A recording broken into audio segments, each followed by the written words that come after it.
Welcome to Actual Scale Modelling. This is part 5 of Revell's Space Shuttle on 747. Scale is 1 to 144. In part 4, I concentrated on building the shuttle. So in this part 5, I'm going to be going on to the 747. So let's jump into this and see how well I get on. The first thing I'm going to be doing is painting the canopy, and I'm using Revell Aquacolor 99 aluminium for this.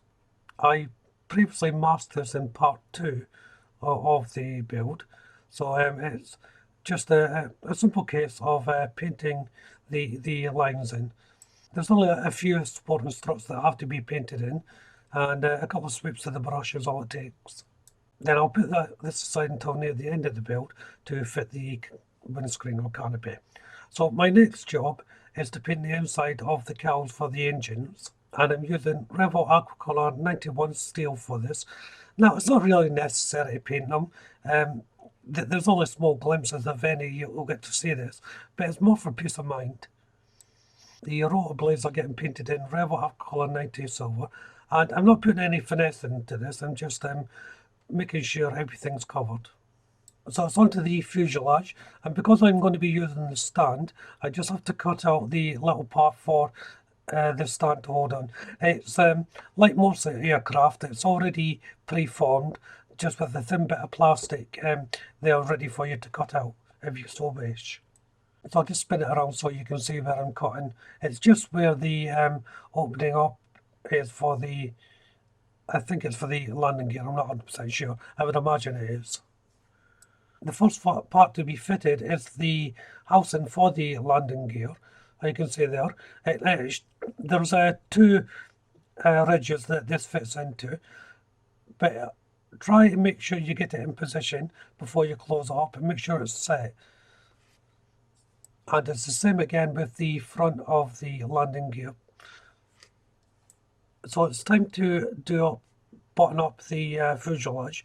Now generally I am cementing these in increment periods, starting from one end and working to the other.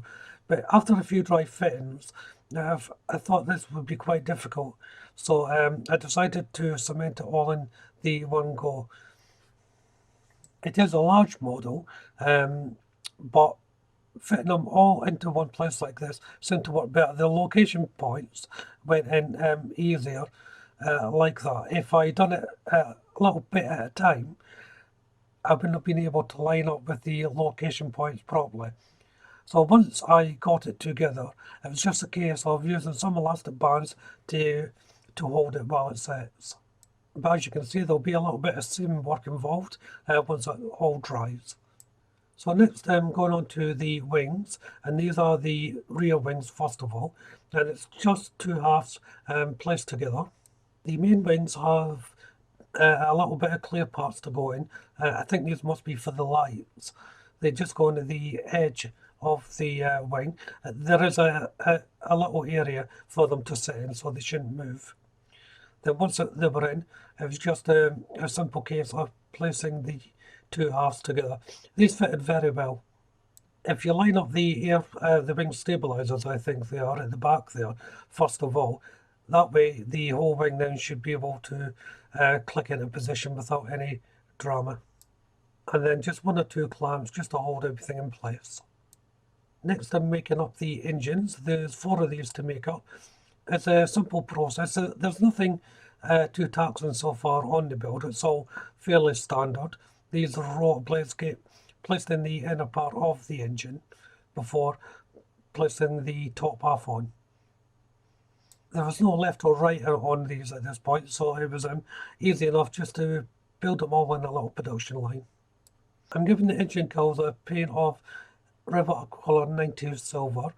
This will undoubtedly have to be reworked for seam lines and things like that.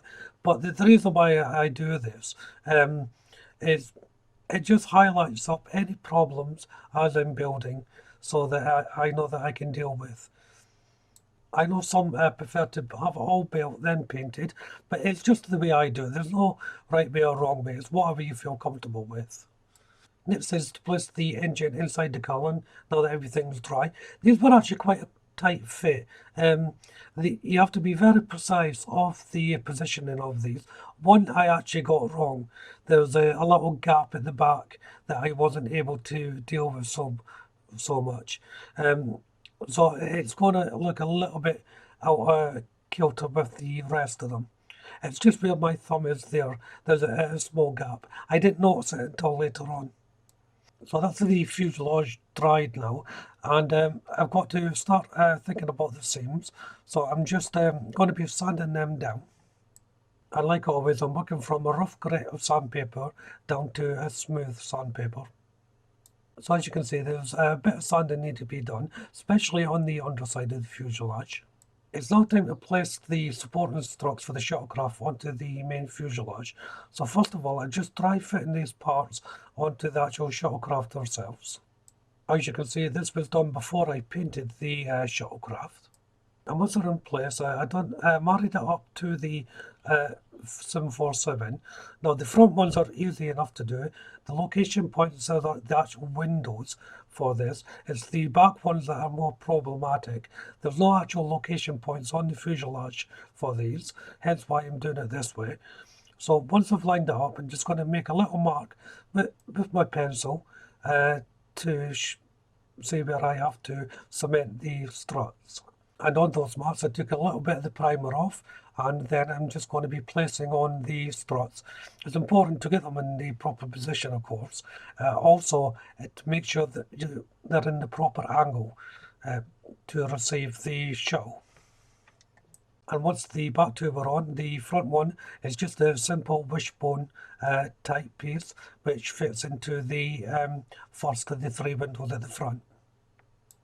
I'm going back to the wings, and I'm painting the edges with Revell Aquacolor 76 light grey, and I'll be doing this all the way around the actual wing itself.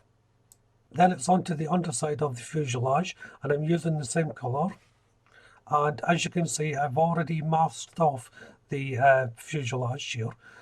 However, this is just a rough painting at this stage, because there's a good chance that I may have to sand down those seams a little bit more. And the tail will be getting the same colour. And this area I can paint in properly because there's not much work needing doing to the actual tail. I placed some masking tape onto the wings, and I'm painting the area with Revell Aquacolor 99 aluminium. Like the engine cowls, I prefer to paint the wings before I attach them to the fuselage. I just find it a lot easier to do this way, especially if I'm having to mask off areas. And once it's dry, you can remove the masking tape. As you can see there, the little bit of sanding may need to be done on the underside again. I'll have a look later on to see if I really need to do it, but I suspect I will have to. So next I'm going on to the main colour of the fuselage, and I'm using Revell Aquacolor 99 aluminium once more. I'm not using any masking tape here. I'm just taking my brush up to the line. The reason for that is there will be a decal running along this line to cover up any slight slip-ups. And I'll be painting the whole of the fuselage, or the rest of the fuselage, with the 99 aluminium colour.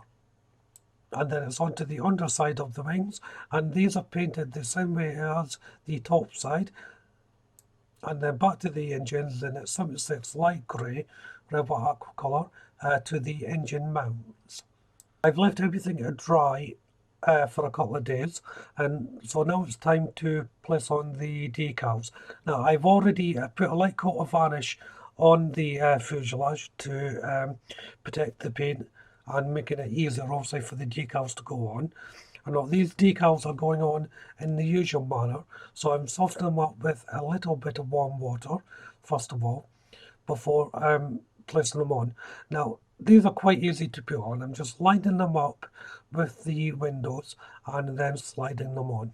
And then once they're on, I'm using microsole on over the top of the decal, and that will just soften up the decal a little bit more and conform to the shape of the aircraft.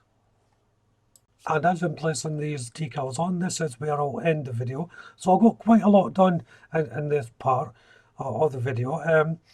The processes themselves take a little bit of time, but they're not complicated. So far, it's been quite a simple build.